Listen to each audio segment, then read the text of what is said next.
Assalamualaikum warahmatullahi wabarakatuh. Salam sejahtera untuk kita semua. Shalom. Om Swastiastu, Nama Budaya, Salam Kebajikan.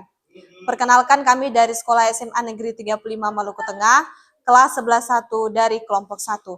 Di sini kami akan mempresentasikan hasil kerja kelompok kami pada mata pelajaran Pendidikan Pancasila dengan materi pengertian ideologi terbuka dan tertutup. Tapi sebelum itu, perkenalkan nama saya Noveria Telambanua sebagai moderator sekaligus pemateri 1. Di sebelah kanan saya bernama Salviana Tuani sebagai pemateri 2. Di sebelah kanannya lagi bernama Safila Tepinalan sebagai pemateri 3. Di sebelah kanannya lagi bernama Linda Haryani sebagai pemateri 4. Di sebelah kanannya lagi bernama Rugaya Rumadan sebagai pemateri 5. Di sebelah kanannya lagi bernama Betty Amarua sebagai pemateri 6.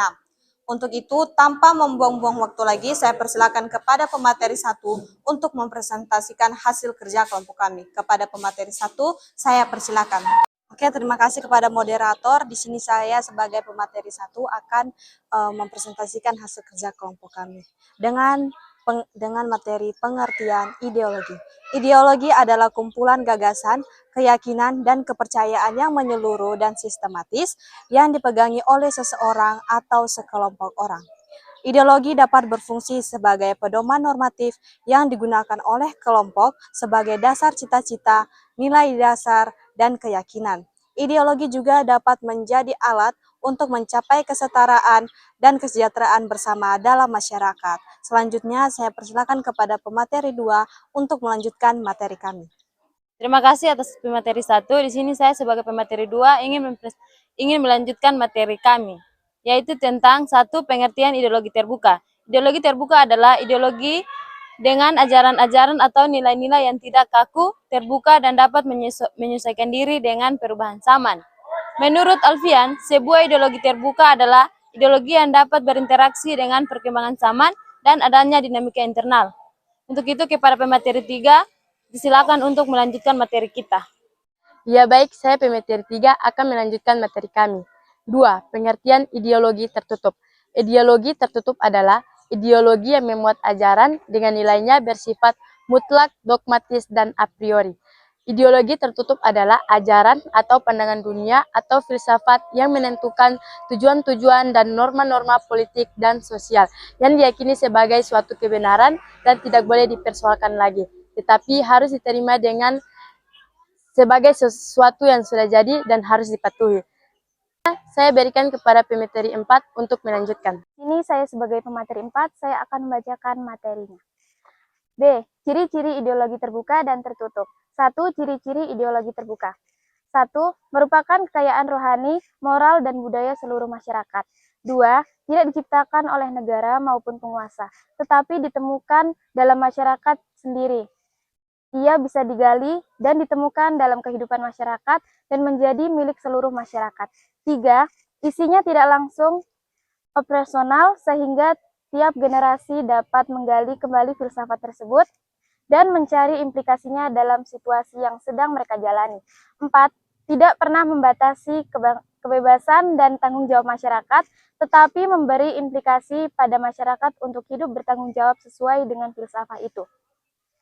4. Menghargai pluralitas perbedaan yang ada sehingga dapat diterima oleh warga masyarakat dari berbagai latar belakang budaya dan agama.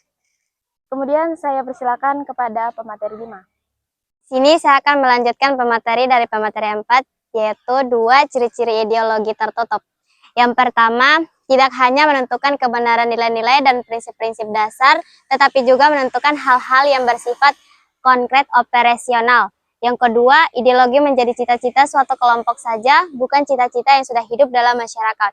Yang ketiga, tidak bersumber dari masyarakat, tetapi dari pikiran para elit yang harus dipropagandakan kepada masyarakat. Yang keempat, ideologi menentang tradisi. Yang kelima, demi ideologi, masyarakat wajib melakukan berbagai pengorbanan. Yang keenam, masyarakat harus patuh dan taat terhadap ideologi tertutup, termaksud para petingginya.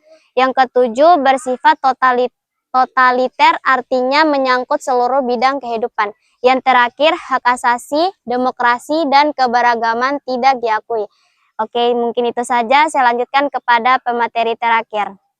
Dari pemateri 6 ingin melanjutkan materi kami, yaitu 3. Beberapa negara yang menganut ideologi terbuka dan tertutup sebagai berikut. A. Ideologi terbuka. 1. Indonesia. 2. Amerika. 3. Korea Selatan. 4. Belanda. 5. Kanada. 6. Selandia Baru. 7. Swedia. 8. Norwegia. B. Ideologi tertutup. 1. Korea Utara. 2. Cina. 3. Rusia. 4. Arab Saudi. 5. Republik Islam Iran. 7. Turkmenistan. Selanjutnya saya persilakan kepada moderator. Mungkin itu saja hasil presentasi kami. Jika ada kesalahan, kami memohon maaf. Untuk itu, saya ucapkan wassalamualaikum warahmatullahi wabarakatuh. Salam sejahtera untuk kita semua. Shalom.